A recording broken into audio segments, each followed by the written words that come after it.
পতিত শক্তি বলতে যারা বুঝি তারা তো পলাতক, তারা কিভাবে করছে এবং একমাত্র কি তারাই নির্বাচন বানচালের চেষ্টা করছে কিনা? না, চমৎকার কোয়েশ্চেন আপনার এটা। শোনেন, এই যে মানে দক্ষিণপন্থী রাজনীতি মহাসচিব যেটা বলেছেন, বাংলাদেশের রাজনীতিতে জামাত দীর্ঘকাল আমাদের সাথে ফ্যাসিবাদ বিরোধী লড়াইয়ে ছিল, আগেও ছিল, এটা তো অসত্য না। আমি তাসনুবা জেবিনের একটা বক্তৃতাও শুনেছিলাম কয়েকদিন আগে, কিছুদিন আগে। তাসনুবা জেবিন সেই জায়গায় আছে কিনা আমি তাও জানি না, যে গোলাম আজমকে পরাজিত করেই বাংলাদেশের জন্ম হয়েছিল। সেই মানে জামাতে ইসলাম একটা হলো ফ্যাসিবাদ বিরোধী আমাদের ঐক্য, আর এখন হলো বাংলাদেশের রাজনীতিতে দৃশ্যপট। এটা আপনি স্বীকার করেন বা না করেন, আপনি পরোক্ষভাবে জামাতে ইসলাম বাংলাদেশের প্রশাসন যন্ত্র এবং রাজনীতিতে যেভাবে প্রভাব বিস্তার করছে, বিগত বাংলাদেশের জন্মের পরে এটা করতে পারিনি, কোনোদিন করতে পারিনি। বিএনপির এখন প্রভাব নেই? না না, আছে বিএনপির প্রভাব। কেন? বিএনপি রাজনৈতিক দলের প্রভাব সবসময়ই ছিল, অ্যাজ এ পলিটিক্যাল পার্টি হাসিনার আমলেও ছিল। সেই প্রভাব আমরা বিস্তার করতে পেরেছি আমাদের সাংগঠনিক নেটওয়ার্ক, আমাদের সমর্থন, জনভিত্তি, এইগুলো নিয়ে। কিন্তু আমি বলছি দক্ষিণপন্থী রাজনীতির যে বিষয়টা, জামাতে ইসলাম পাওয়ারের মধ্যে এবং বাইরে এবং রাজনীতির ময়দানে যেভাবে প্রভাব বিস্তার করছে, এটা কোনোদিন করতে পারে না। সাথে চরমোনাই বাংলাদেশের রাজনীতিতে একটা নেতিবাচক ক্যারেক্টার হিসেবে সবসময়, যার কাছে ধর্মকর্ম কোনো কিছু নেই, স্বার্থ, এবং বিগত 15 বছর তারা ফ্যাসিবাদকে একেবারে মানে ঘি ঢেলেছে ফ্যাসিবাদের শাসনে। তাদের সাথে যখন আপনার দোয়া নেওয়ার যাইতে দেখি, তখন এটা আমরা আহত হই।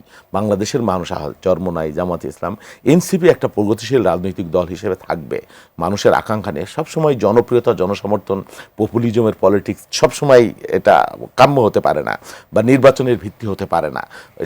কিছু কিছু পার্থক্য ব্যত্যয় জোটও হইতে পারে, বা রাজনৈতিক ফ্যাসিবাদ বিরোধী ঐক্যও চলাফেরা করতে পারি। কিন্তু বর্তমানে যে বিষয়, সেই বিষয়গুলো অনেকটাই দৃশ্যমান হচ্ছে। এনসিপির সাথে জামাতের সখ্য, জামাতের সাথে এনসিপির সখ্য, এগুলো আপনি অস্বীকার করতে পারবেন, অবশ্যই করতে পারবেন। কিন্তু বাস্তবতা যেটা, যত সখ্য, চরমোনাইয়ের সাথে যে সখ্য, জামাত তো একটা পলিটিক্যাল পার্টি, চরমোনাইয়ের পীর সাহেব তো ওই অর্থে একটা পলিটিক্যাল পার্টি না। তার যে বিগত দিনের বক্তব্য, বিবৃতি, আর বর্তমানের মানে পুরাই একেবারে 180 ডিগ্রি উল্টা। তো সেই জন্য মানুষ এগুলো মনে করছে এর মধ্যে রাজনৈতিক আদর্শগত কোনো মানে সম্পর্ক আছে বলে মনে করে না। এখন যেটা বললেন যে ফ্যাসিবাদ বিরোধী রাজনৈতিক শক্তি যে বিষয়, শুনে আওয়ামী লীগের যে এস্টাবলিশমেন্ট আমরা অনেক হালকা করে দেখছি। মানে এটা আমার রাজনীতির দূরদৃষ্টির কারণ, অভাবের কারণে হোক আর যে কারণে হোক, আওয়ামী লীগ মানে তার যে এস্টাবলিশমেন্ট, হাসিনা পালাইছে, কিছু মানুষ পালাইছে, কিন্তু ব্যাপক একটা এস্টাবলিশমেন্ট শেকর বাংলাদেশের রাজনীতি। এই আওয়ামী লীগকে যদি হালকা করে দেখেন, আওয়ামী লীগ পালাই গেছে, আমার ধারণা কেউ এবং ধারণা না, এটাই সত্য, সাথে সাথে আপনি বিএনপিকে আক্রমণ শুরু করেছেন সম্মিলিতভাবে, হায়নার মতো চারদিক থেকে। আওয়ামী লীগ পলানের পর দিন থেকে এই চর্চাটা শুরু হয়ে গেছে, অথচ এটা একটা ভুল চর্চা ছিল। হ্যাঁ, আমরা ফ্যাসিবাদ বিরোধী যে সমস্ত শক্তির ঐক্যের প্রয়োজন ছিল। ফ্যাসিবাদকে আপনি সত্যিই যদি উৎখাত করতে চান, তাও আপনি পারবেন কিনা, সেটা একটা মানে গুরুতর কোশ্চেন, জটিল কোশ্চেন।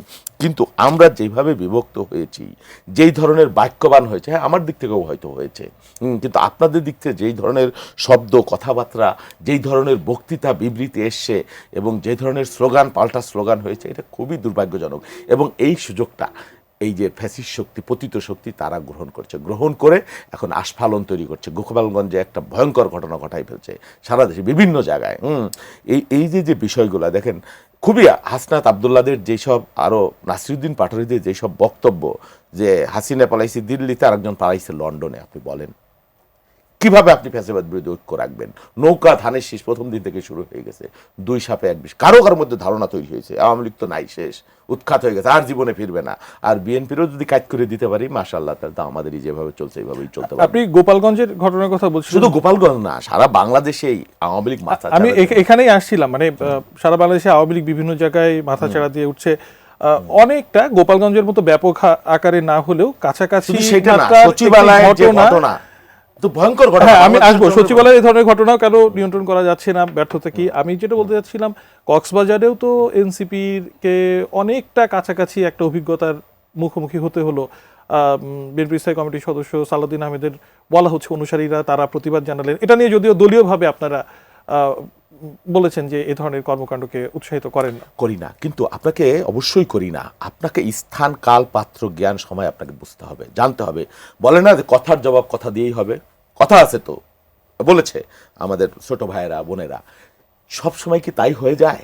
একটা কথার জন্য বিশ্ব যুদ্ধ বেঁধে যায়। হাসিনা বলল রাজাকার, কি রাজাকারের বাচ্চা, আমরা কি কথার জবাব কথা দিয়ে দিয়েছি?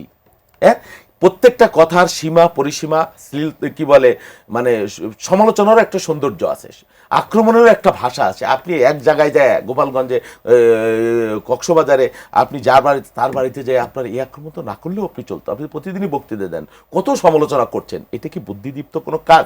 এটা কি সুবিবেচনা প্রসূত আলোচনা হতে পারে? সেখানে নানান ধরনের কর্মী বাহিনী কিন্তু দলীয়ভাবে মানে আপনি বলতে চাচ্ছেন তাহলে গোপালগঞ্জে এনসিপি নেতারা যে বক্তব্য দিয়েছেন সেটাও আসলে উচিত হয়নি? এটা উচিত হয়নি। স্থানকাল পাত্র সময় আপনাকে বিবেচনা করতে হবে কোথায় আপনি কি বলবেন। আমি মনে করছি এটা, আমি মুজিববাদকে কোনোদিন আমরা জীবনে সমর্থন, তার বিরুদ্ধেই আমরা যুদ্ধ করেছি, লড়াই করেছি, সংগ্রাম করেছি, এটা বলে বলেই আমরা জেল খেটেছি, আওয়ামী লীগের আমলে বলেছি, হাসিনার মুখের সামনে বলেছি, মুখের উপর বলেছি। কিন্তু আপনাকে স্থান কাল পাত্র সময়টা আপনাকে ঠিক আছে, স্থান